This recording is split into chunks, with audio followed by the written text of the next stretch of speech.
You ever look at a photo of yourself in a relationship and not recognize your own eyes? You're smiling, but deep down, that version of you had already started to disappear. She told him she loved him. He smiled and went back to scrolling. That was the moment she realized she had become background noise in her own life. She didn't recognize the voice in her own voicemail. The words were hers, the tone wasn't. Her playlists felt unfamiliar, her weekends rehearsed, her joy muted. And the worst part, she called it love. This is what no one tells you. Love doesn't only change how you feel, it changes who you are. Not always with abuse, not with cruelty. Sometimes it comes softly, with a smile, with a compromise, with 100 small choices that felt like kindness at the time. You stop dancing alone in the kitchen. You stop texting the one friend who reminds you of who you were before. You stop finishing your sentences. You smile when you want to scream. You nod when your body says no. At first you call it growth, then compatibility, then love. But Carl Jung warned us, the meeting of two personalities is like the contact of two chemical substances. If there is any reaction, both are transformed. The question isn't whether love changes you. The question is, what are you becoming? Because not all transformation is evolution. Sometimes love doesn't bring you closer to yourself. Sometimes it slowly rewrites you until you've vanished under the weight of someone else's preferences, and no one notices, not even you. Until the day you see a photo, or hear your own voicemail, or feel yourself laugh and realize it's been months since you meant it. And when the relationship ends, if it ends, you don't just grieve the other person, you grieve the parts of yourself you abandoned in order to stay. You grieve the you who used to feel like home. This isn't about blame, it's about awakening. Jung didn't believe the self was something you find through others. He believed it was something you must protect, especially in love. Because when we merge unconsciously, when we call fusion safety, we risk dissolving our identity in the name of connection. And the worst part, we do it willingly. We do it with the hope that if we become easier, softer, smaller, maybe this time we'll finally be held. But love that asks you to disappear is not love, it's fear, dressed as romance. So ask yourself, is this relationship helping you remember who you are, or is it asking you to forget? Because sometimes the most dangerous thing isn't losing someone else. It's not knowing how to come back to yourself after they're gone.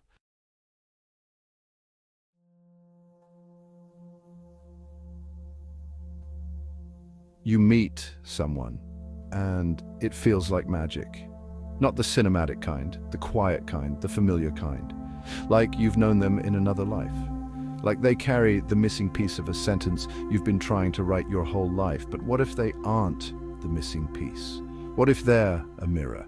Carl Jung said that until you make the unconscious conscious, it will direct your life, and you will call it fate. This is what happens when we fall in love and mistake our own reflection for destiny. Jung taught that we project the unconscious parts of ourselves onto others, especially in love. The traits we've disowned, the dreams we've buried, the qualities we've been told are too much. These pieces live inside us as archetypes, what Jung called the anima and animus, the feminine in the male psyche, the masculine in the female. When we meet someone who mirrors these hidden aspects, we don't see them as they are. We see them as we need them to be. We say they're calm, but really, we're aching for inner peace. We say they're strong. But maybe we've spent years denying our own power. We say they're everything we ever wanted. But often they're just the part of ourselves we never gave permission to exist. That's why it feels electric. And that's why when it breaks, it hurts like betrayal. Because when the projection dissolves, we don't just lose the person, we lose the story we wrapped ourselves in. Jung wrote, although such a choice is felt as ideal, it may turn out that the man has married his own worst weakness, because what we project isn't always our beauty, sometimes it's our shadow. We fall in love with someone's freedom because we've never given it to ourselves. We fall for their intensity because we've silenced our own rage. We don't want to heal, we want someone else to carry the wound. But eventually, the illusion fades.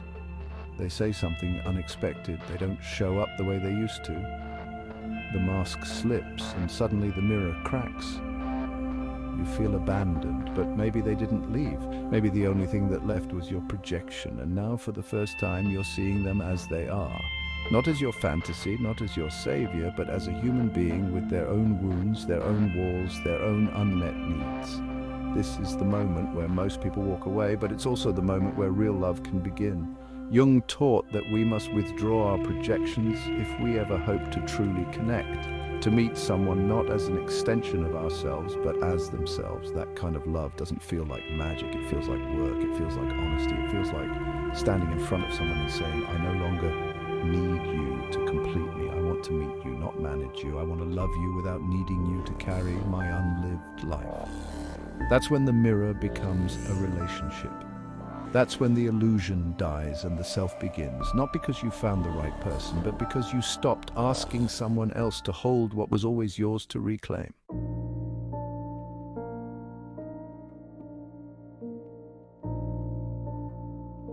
You stop ordering dessert because they always raise an eyebrow. You stop sharing your ideas because they talk over them. You stop reaching for your dreams because they say you're too idealistic. But you don't call it abandonment, you call it love. Carl Jung warned us that the unconscious will always seek expression, and if we do not bring it into awareness, it will rule our lives, and we will call it fate.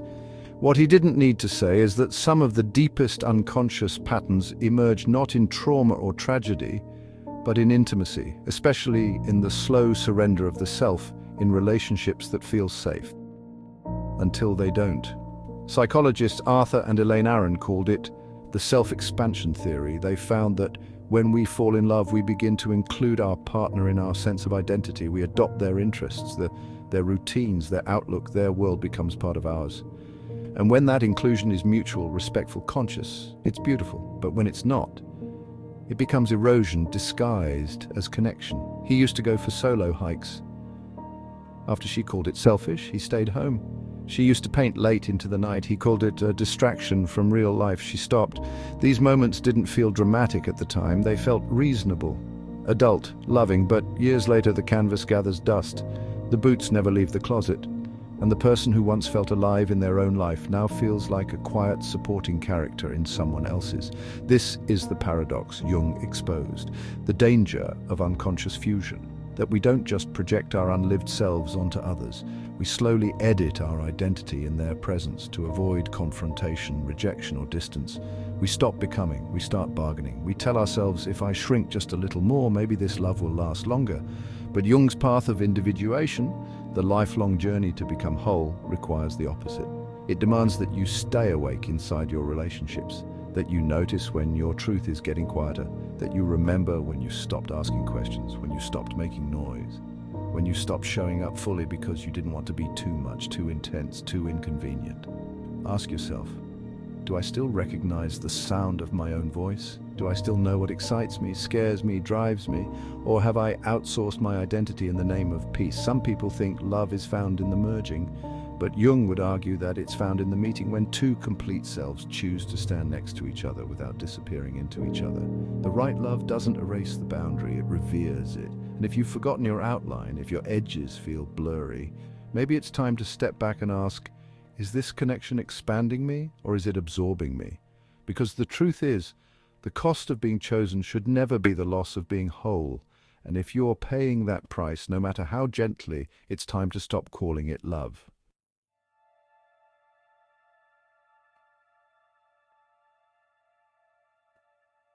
She used to sing while driving, loud, off-key, unapologetic. He said once, "You don't have to be so dramatic." So she started driving in silence. She used to wear bright yellow. Said it made her feel like the sun. He preferred neutrals. So she started dressing like the background. She used to be vibrant, spontaneous, disruptive. But disruption doesn't go well with people who need control, so she became predictable, soft, quiet, not because he asked, but because she learned that certain parts of her made people uncomfortable. Carl Jung wrote that the greatest burden a child can carry is the unlived life of the parent.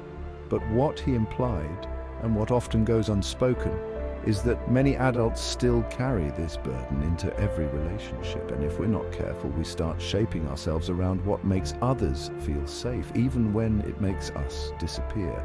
This is where the myth of Echo becomes terrifyingly relevant. Echo didn't lose her voice. She lost the ability to speak anything original. She could only repeat what others said.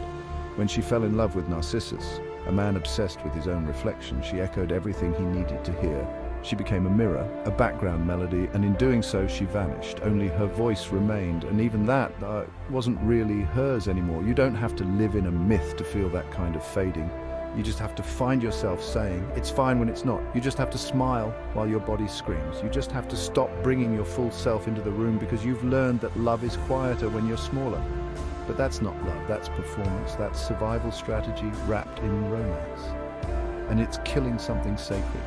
Because when your presence is reduced to what makes others comfortable, you become a ghost in your own life. Esther Perel once said, it's hard to desire someone who's abandoned themselves. It's true, because desire isn't born from perfection.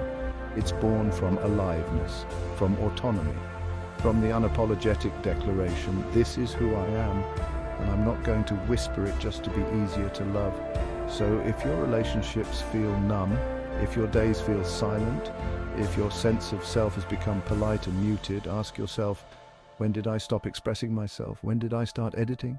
When did I start calling safety what was actually suppression? Because the parts of you that feel disruptive, emotional, inconvenient, those are often the parts of you that are most alive, the parts that carry your voice, your truth, your soul, and they don't want to be erased. They want to be met, held, seen, not by someone who needs you to be manageable, but by someone who's not afraid of the noise, because real love doesn't ask you to repeat what's been said before. It asks you to speak what you've never dared to say.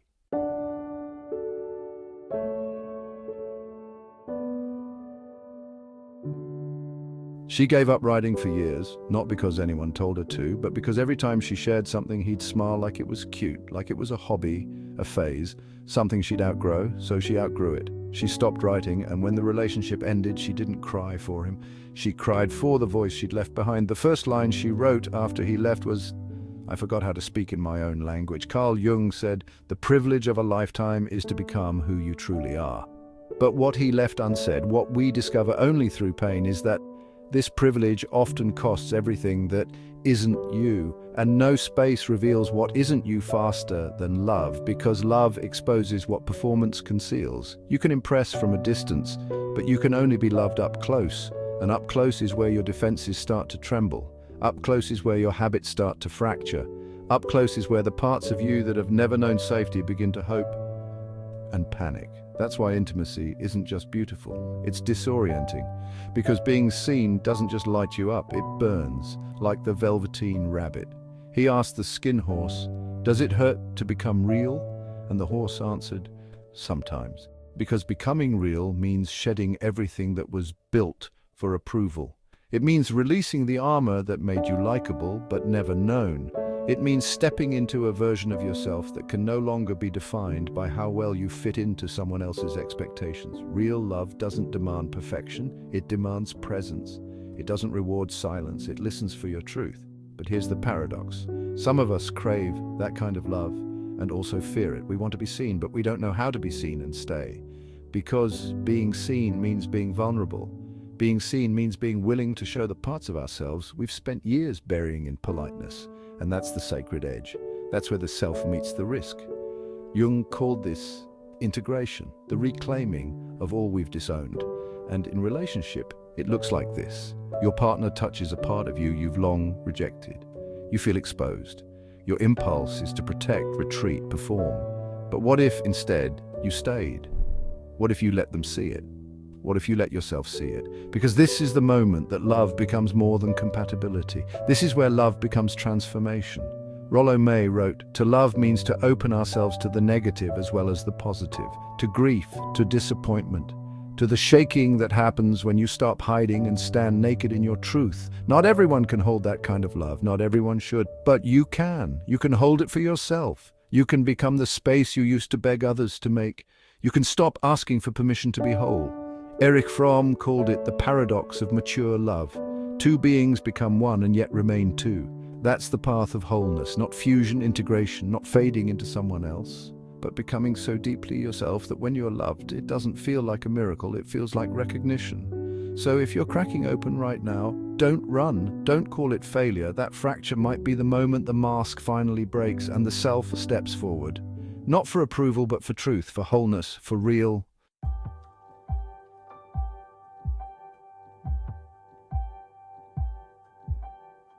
To love is to risk being seen, and to be seen, truly seen, is to risk being left. Carl Jung said, love puts one in the mood to risk everything, and he meant it, because love doesn't just ask for your best. It doesn't care about your curated version. It asks for the parts of you you're ashamed of, the parts you haven't told anyone about, the parts you don't even know how to name. And when those parts show up, your first instinct will be to hide, to shrink, to silence. Because what if they see it all and walk away? What if your realness becomes the reason they leave? But here's the truth. If they leave because of your truth, they were never loving you. They were loving your echo. And echoes can't love you back. Love, when it's real, doesn't flinch at your depth. It doesn't reward your performance. It doesn't need you to be easy, predictable, convenient. It invites the whole of you, the messy, raw, vivid self, to step forward. And when you do, love doesn't try to shape you.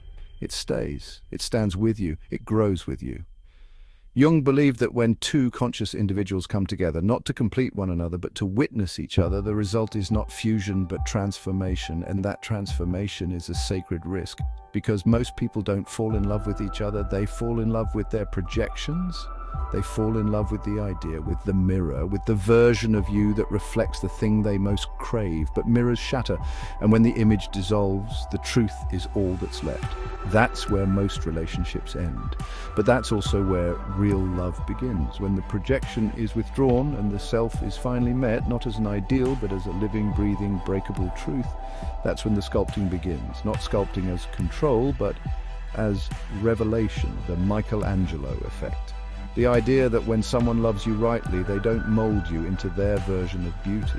They help you chip away everything that isn't you. So what's always been there can finally emerge. And yes, it hurts. It burns through every mask. It stretches every wound, but it also wakes up the parts of you that were waiting to be chosen by you. So ask yourself, did your last love hold you or perform with you? Did it deepen your voice or mute it? Did it challenge your illusions or reward your echo? And if this gave language to something you've been carrying, don't keep it to yourself. Someone out there is still vanishing in plain sight, still calling disappearance devotion, still waiting for a sign that it's safe to return to themselves. Let this be it. Drop a comment if you're ready to return to yourself. Share this if someone you love is still calling silence love. Let this echo for the ones still fading. Because the love Jung pointed to, the kind that grows the soul, isn't the one that fills your empty spaces. It's the one that dares you to step out of the mirror and into the fire, and reminds you that even if you are undone in the process, that undoing is your return. The right love won't demand your erasure. It will stand beside you, not perfect, just real.